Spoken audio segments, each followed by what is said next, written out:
My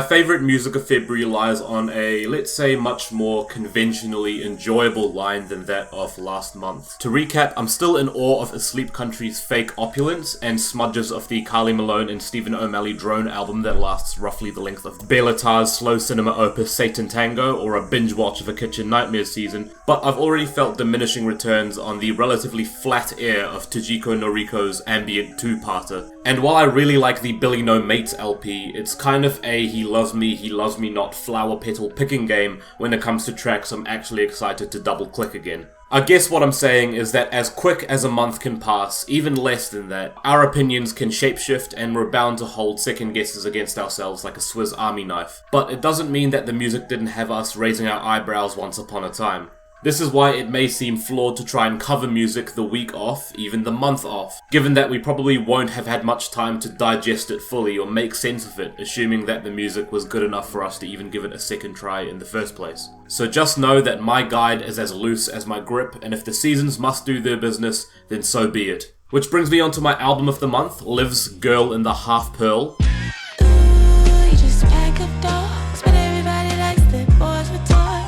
I've been rinsing through this a lot lately. They're pretty short, experimental neo-soul tracks that sort of hang somewhere without leaving that space, so it feels like a scatter of ideas more than it does a cohesive narrative, but I like it for that reason. It sounds like a pretty heady estimation of what it would be like to be barely awake, that weird in-between sleep state where you're just starting to hallucinate things. Essential tracks here are 6 Weeks, Heartbreak Escape, and especially Wild Animals.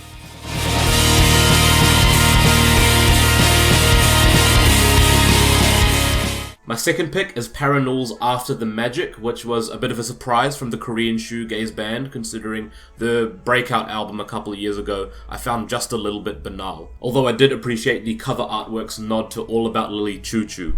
After the Magic was quite a nice surprise because I found bits of its momentum, its low steeps, and then its constant hammering towards transcendence, excuse the snotty phrasing, to be quite similar to the atmospheric snowfall-stricken side of black metal. I was thinking Agalock's The Mantle, but with brighter tones. My highlights here are actually in the 2-track whammy of Arrival and We Shine at Night to get a little snack of what I'm talking about there. Yola Tengo's new album, This Stupid World, cements these indie veterans as consistent indie veterans rather than indie veterans that you can't really muster up the care to give a shit about anymore. I don't have what you want from me.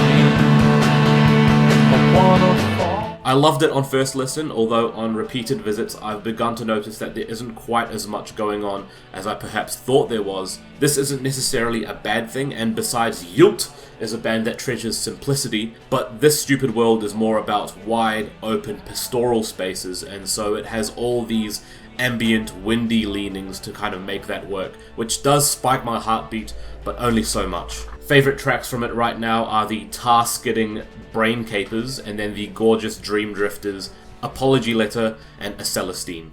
And I'll cap this list off with the Go Team's Get Up Sequences Part 2.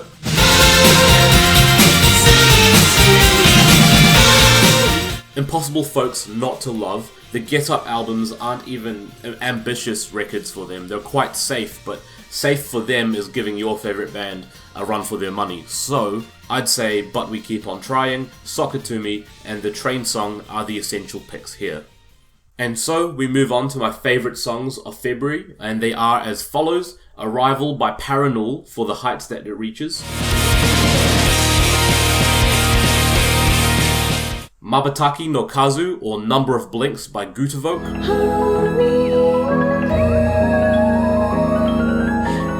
just a flattering fairy dance. About Gutevolk, if you want a great soothing album from 2002, I'd recommend Suomi.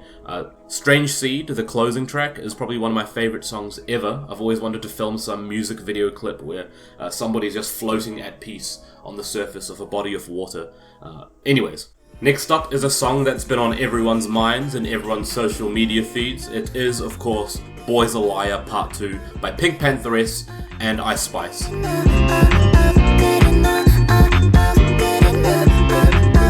I think the song as it is quaint and fun, but I think it really hits a profound stride when it gets to that syncopated that break. And Ice Spice's verse is nothing too crazy, but it is also fun to listen to, although the unexpected yearning when she gets to that line, I don't sleep at all without you, I don't eat enough without you, makes me come back a lot more than I expect. Then we have Artest by Babyface Ray and 42 Dugg with a gorgeous beat. Niggas yelling from the stands, watch what you saying, blowing peanut butter cookie in my cup like jam. Wild Animals by Liv.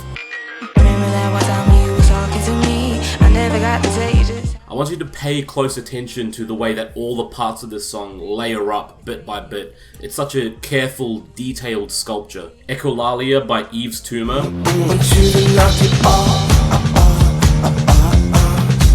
With a robust bass line, a catchy kind of hook, but I just can't shake the similarity to Scream and Shout by will.i.am. 2 for 1 by Key Glock. Please pass me my cup, trying to get how Elton John. Yes, has that one cringeworthy tampons line, but the actual unloading of the track is immaculate, especially after the beat switch. Pristine Drifting by Vale-Smith for sounding so fluid and clean and clear and having that reload at the 1 minute 20 mark.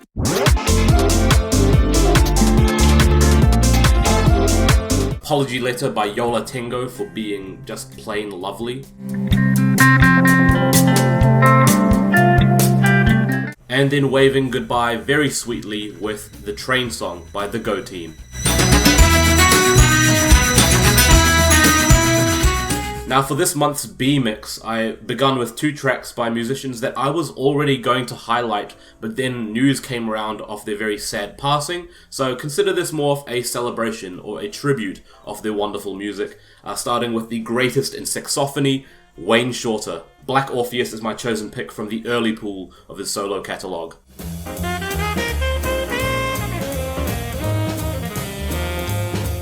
And then Breakadawn by De La Soul to celebrate Trugoy in particular with this very straightforward slice of classic boom bap. And Trugoy actually has my favourite moment on the track when Trugoy starts off verse 2 with this swing in motion, something like groove with the mayor, has it on the sayer, wave the 18 mil. Even still, sack a bag of troubles, make a single double, loop the coin and join the minimum wage. From 4 years later, in 97, comes Cesária Évora's Apocalipse, a particularly stirring, rich piece from Cape Verde.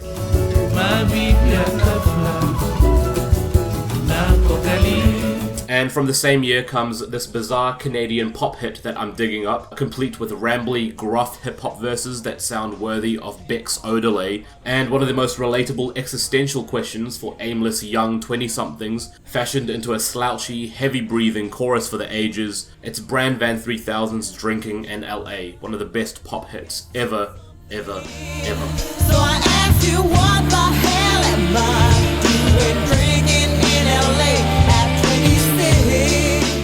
Next up is Truckin' Little Woman by the blues guitarist Sue Foley.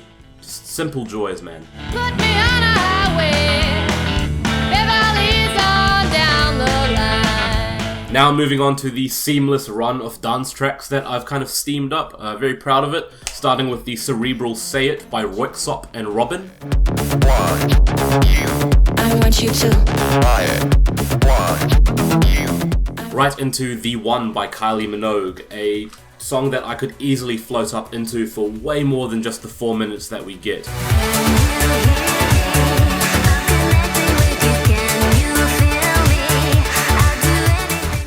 And because I saw a viral clip of what looks like a truly gurning set from I Hate Models, Falling by Digitalism has been living in my head for a damn while.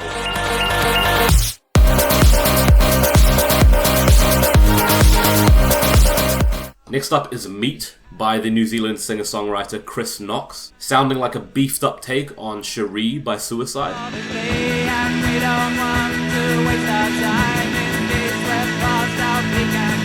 And I'll end the mix with A Strange Seed by Gutevolk, which I mentioned earlier.